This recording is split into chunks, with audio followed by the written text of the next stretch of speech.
Right now at 11, paramedics becoming patients. First responders slapped, kicked, and spat on by the people they're trying to help. NBC 10's Denise Nakano takes you inside the ambulance to show the dangers they face every day. It's an unpredictable job. You name it, it could happen to you. Responding, 4201 Henry. A job that can put the people medically trained to save lives in harm's way.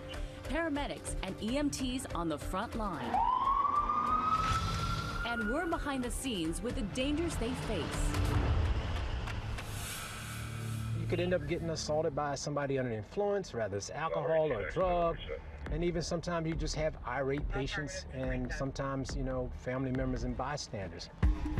According to the Centers for Disease Control and Prevention, EMS workers have one of the highest on-the-job injury rates.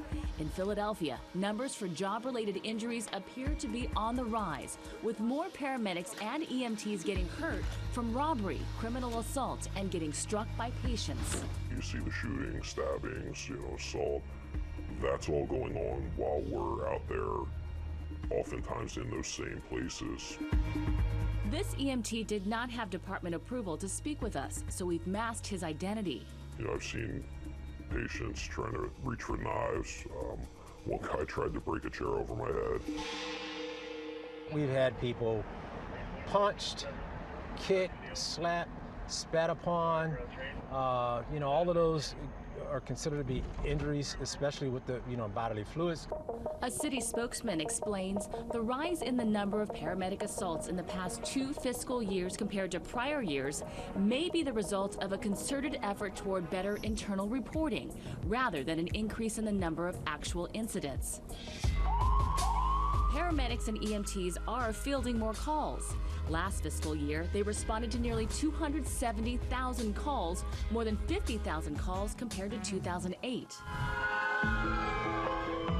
One call they took brought them to a man who overdosed on heroin in Kensington. Paramedics and firefighters worked to revive him on the side of the road. They gave him 2 doses of Narcan and got no response. He later died at the hospital. The job can be tough, at times fulfilling, sometimes thankless. And with the threat of injury, even violence on the job, paramedics and EMTs sometimes become patients themselves. Denise Nakano, NBC 10 News.